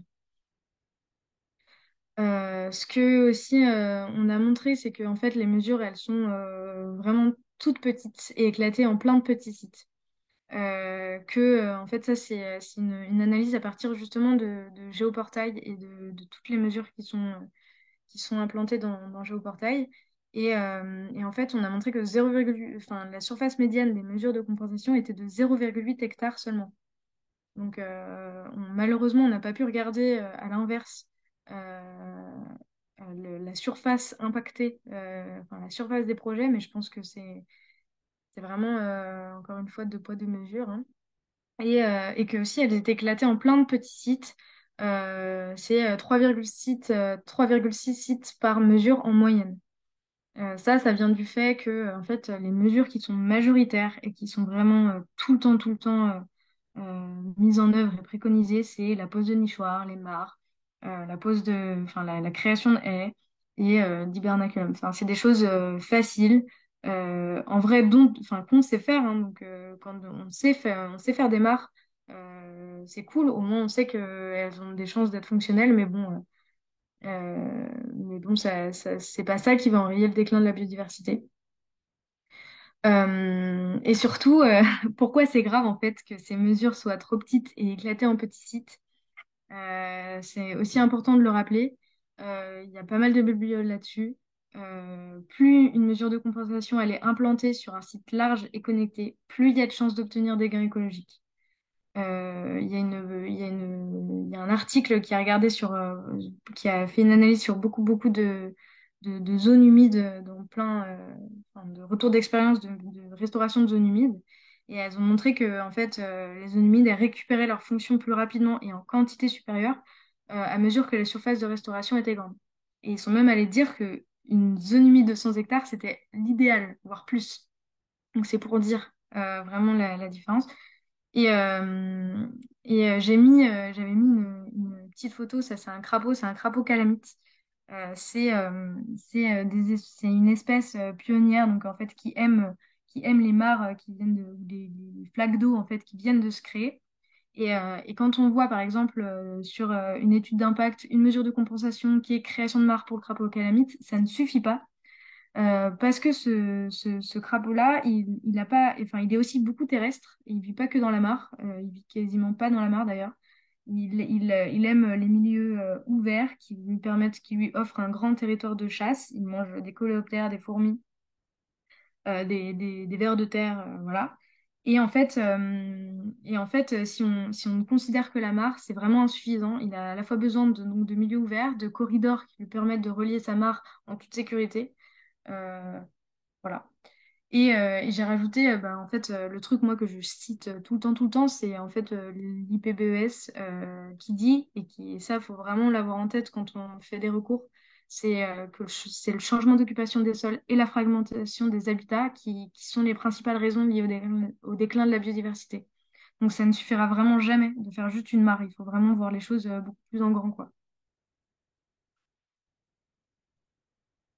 Et donc, ce que je propose de regarder vraiment attentivement dans les études d'impact, c'est d'avoir la localisation précise des mesures de compensation, même si c'est vraiment rare, et Clarisse l'a montré, la jurisprudence, elle n'est pas en notre faveur de ce point-là, sur ce point-là.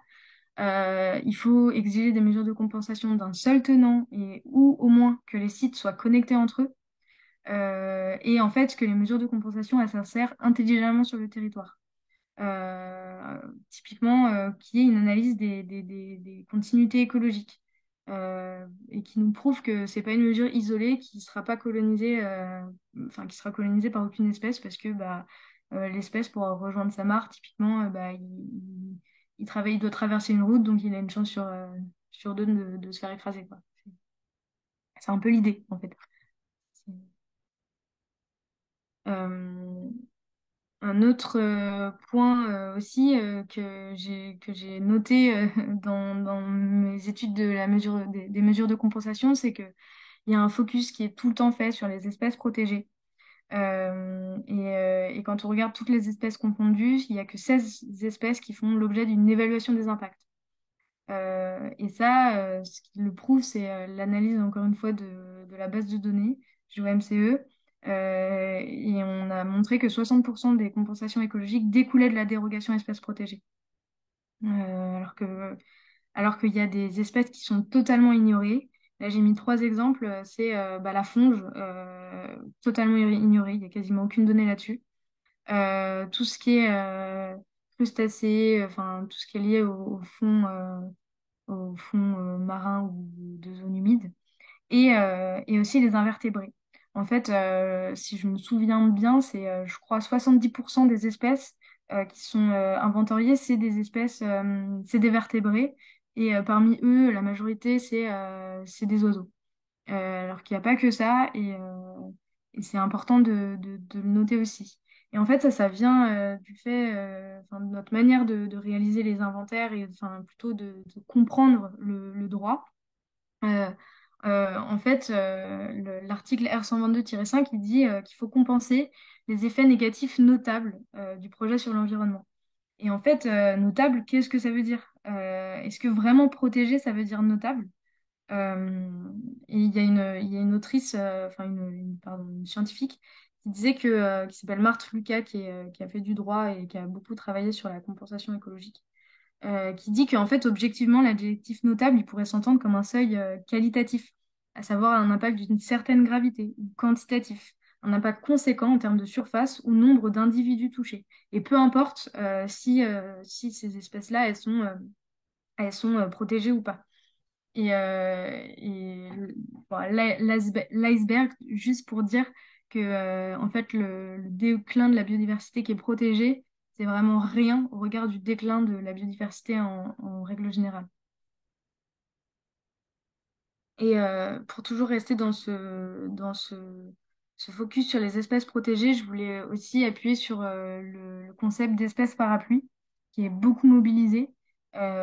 C'est en fait une espèce parapluie, c'est une espèce dont les besoins incluent ceux de nombreuses autres espèces. Donc c'est généralement des espèces qui ont un très très grand domaine vital, comme l'outarde canepetière dont j'ai parlé au début. Voici sa tête, c'est un mâle qui est en période en parade nuptiale là sur la photo. Et en fait, ce concept-là, il est rarement vérifié empiriquement. Il est un peu utilisé comme ça. Alors c'est pas absurde, hein, mais c'est pas non plus, enfin, c'est pas non plus l'idéal en fait.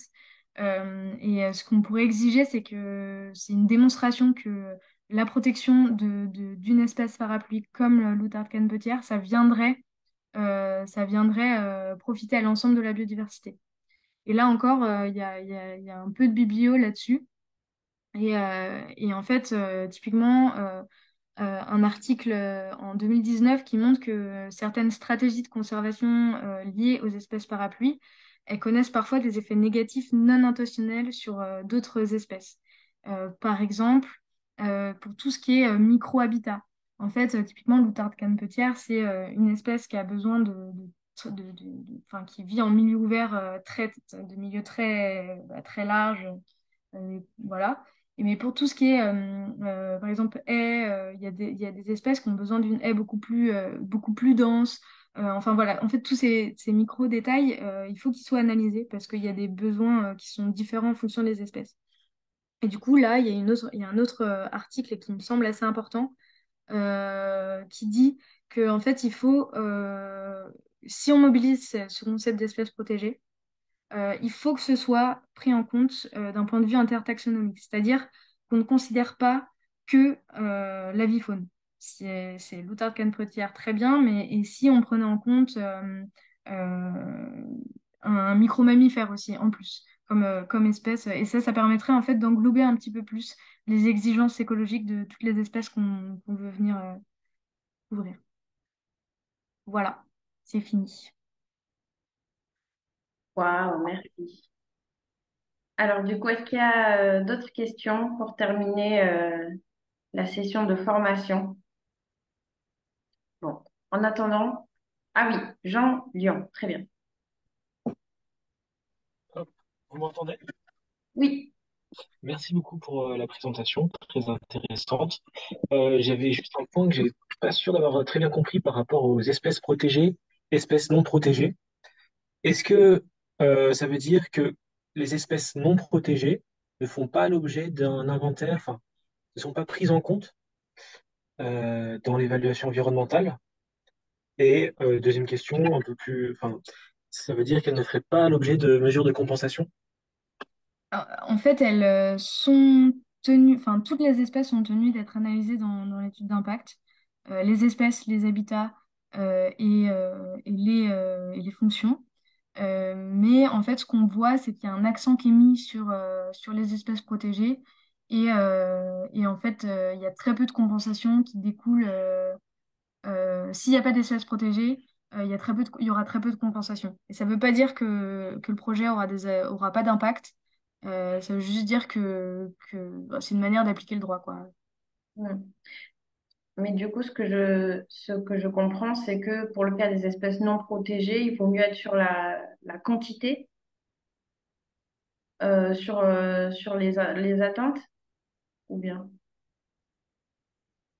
Euh, ouais, bah après, c'est ce que disait un peu Marthe Lucas, qui disait que bah, on pourrait voir l'intensité, la gravité de l'impact, ou alors que ce soit sur un nombre d'individus. Ouais, c'est ce qu'elle dit. Il y a pas de, enfin, j'ai pas la réponse, à vrai dire.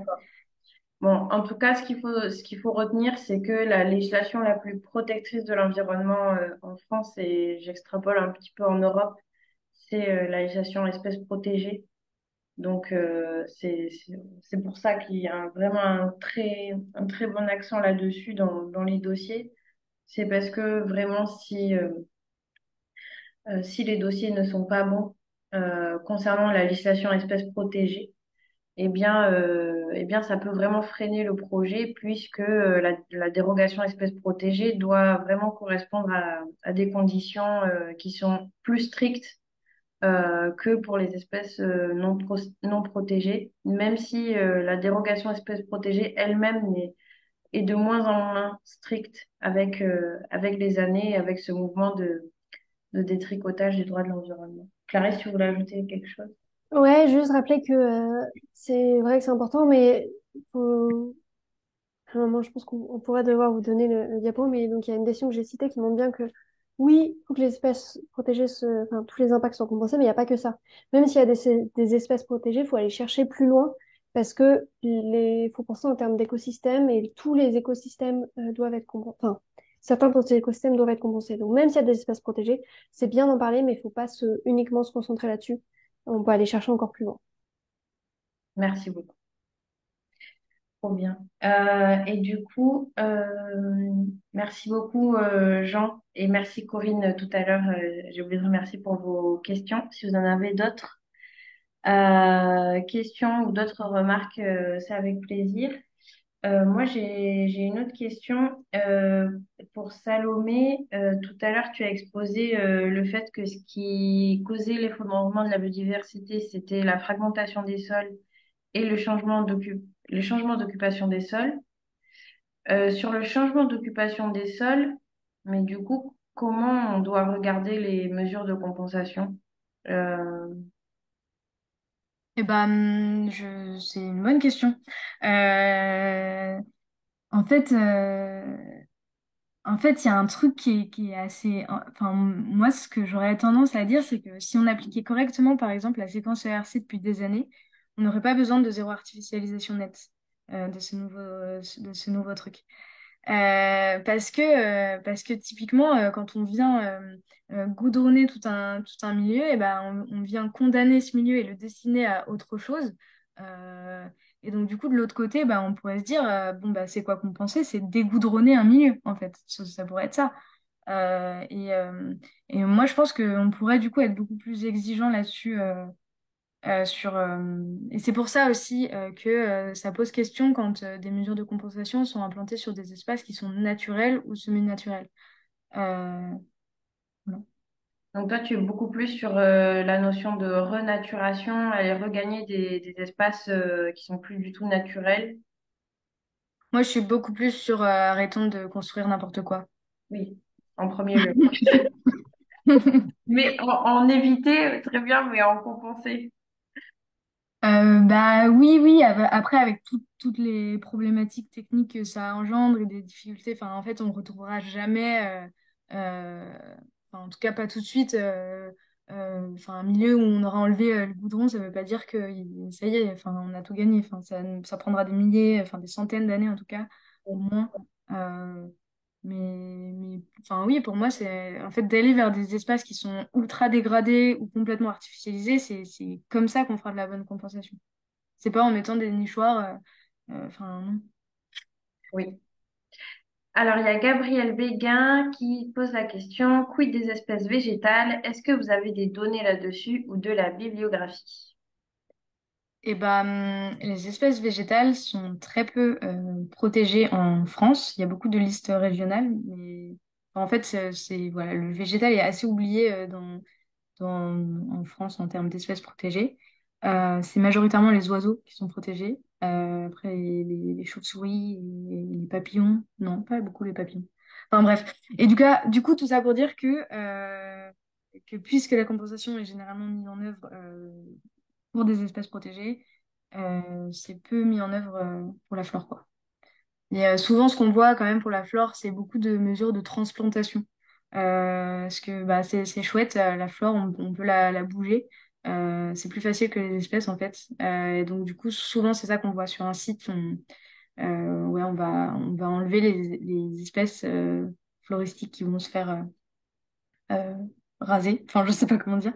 Et on va les mettre ailleurs sur un autre milieu. Et faire de la restauration pour accompagner quand même, ou en tout cas de la sécurisation foncière pour pas qu'elle se fasse Oui. endommager. Moi, ma seule pratique en tant que jeune juriste, j'ai pas trop d'expérience non plus, mais la pratique que j'ai d'avoir un peu utilisé les espèces végétales dans les dossiers, c'est pour requalifier des sites en zones humides. Parce que du coup, les zones humides, juridiquement, c'est défini par la composition de certaines espèces végétales et animales et le fait qu'il y ait souvent de l'eau sur un cycle annuel, etc. Enfin, que ce soit souvent très humide, voilà. Et donc qu'il y ait des espèces végétales qui soient correspondantes au fait à ce milieu humide.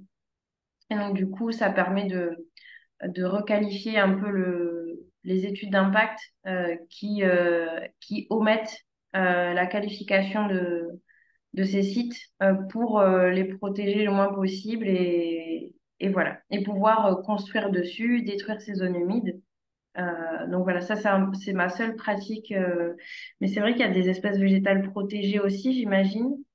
Euh, J'ai eu le cas aussi en Franche-Comté d'orchidées protégées, où voilà. au printemps il y avait des belles orchidées, puis un an plus tard on passe et bah, tout a été labouré. Et donc là, vous pouvez l'atteindre, c'est des photos qu'on a prises l'année d'avant. Pour prouver qu'il y avait des espèces végétales. Donc c'est un cas comme ça que j'aime, et c'est vrai que c'est assez rare. Et c'est assez éphémère pour parfois pour voir la floraison, pour se rendre compte qu'il y a l'espèce. Oui, c'est possible. Super. Du coup, moi, j'ai une... alors, il y a Corinne qui commente. On fait beaucoup de ravages en replantant. Les problèmes est de bien respecter les espèces endémiques. Alors, mais je sais pas si tu as un commentaire à faire. Ben, oui, on met un bon point là, souvent planter des choses qui n'ont rien à faire à certains endroits et donc qui vont créer plus de problèmes, donc qui compenseront absolument rien, plutôt que de respecter aussi ce qui est vivant et ce qui est sur les lieux mêmes, quoi. Donc, Oui. voilà. Et C'est des après, quand je espèces. parlais de transplantation, c'est du coup l'espèce qui va être impactée, qu'on va aller planter ailleurs. Donc c'est pour le coup là, c'est la même. Mais par contre, Oui, c'est carrément vrai ce que tu dans dis, la Corinne. forestation. Typiquement, il y a beaucoup de mesures de création de haies ou densification de haies. Et ce qu'on peut exiger dans les études d'impact, c'est qu'ils nous disent où est-ce qu'ils vont prendre leur plan euh, pour faire ça, parce qu'effectivement, enfin, on peut faire n'importe quoi si on n'utilise pas un végétal local. Ouais. Mhm.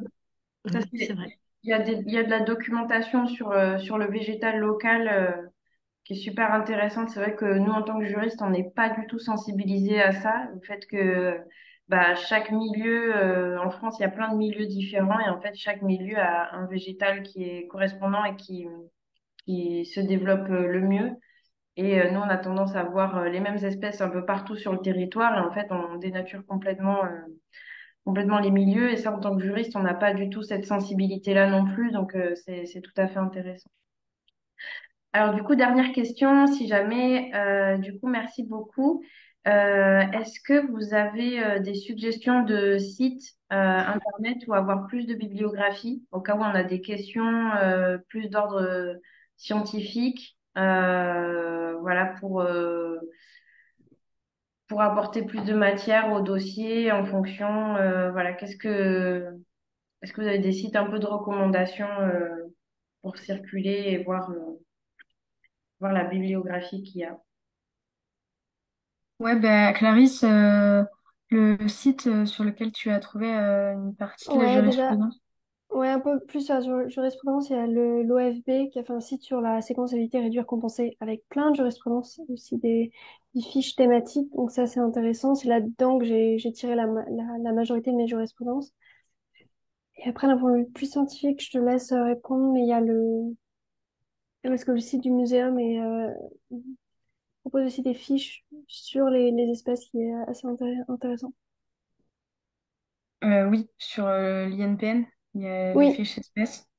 Sur la compensation en tant que telle, je sais pas trop. Enfin, en français, il y a Sciences, Eau et Territoire qui a fait pas mal de numéros entiers sur la compensation et notamment sur les sites naturels de compensation. Il y a Nature, Sciences et Société qui a aussi la fabrique de la compensation écologique, tout un dossier. Donc ça, c'est vraiment sur la pratique de la compensation en fait en France et un peu aux États-Unis aussi. Euh, et, euh, et après, ça va être beaucoup en fait d'articles en anglais, euh, malheureusement. Euh, ouais. Mais je pense que sur le site de Clarisse, on pourra vous envoyer les liens après. Il y a pas que de la jurisprudence, il y a d'autres choses sur le site de l'OFB. Ouais, sur le site de l'OFB, pour les juristes, en tout cas, moi, j'ai pas mal passé de temps, mais c'est super. Merci beaucoup d'avoir reconseillé ces sites. L'OFB, il faut toujours s'en rappeler. Puis les autres sites, c'est vrai que, alors l'INPN, je connaissais, mais les autres, je les connaissais pas. Donc voilà, c'est toujours mieux pour en savoir plus. Et la LPO, ajoute Corinne. Euh, oui, très bien. Bon, en tout cas, sur les merci. chauves-souris, juste, je peux mentionner la CPEPESC, CPEPESC, à Besançon. Il y a des énormes cartographies des chauves-souris. Donc, s'il y a un problème avec les chauves-souris, ils ont pas mal de données, surtout en Franche-Comté, Bourgogne-Franche-Comté, mais aussi un peu parfois plus loin. Ouais, ce sont des espèces qui sont protégées et qui sont très souvent touchées Mm. par les projets. Par les projets d'implantation. Donc, merci beaucoup, Clarisse, pour cette suggestion. Du coup, merci beaucoup à toutes et à tous. N'hésitez pas à nous faire des retours sur ce que vous a apporté cette formation, si vous l'avez apprécié ou non. Bon, là, je vois globalement que tout le monde est très content. Mais voilà, vraiment, ne vous privez pas pour qu'on puisse s'améliorer pour les prochaines fois. Et merci beaucoup à Clarisse et Salomé. Sur ce, bien, je vous souhaite une très très bonne soirée et peut-être une prochaine fois. Bonne Et soirée, au revoir.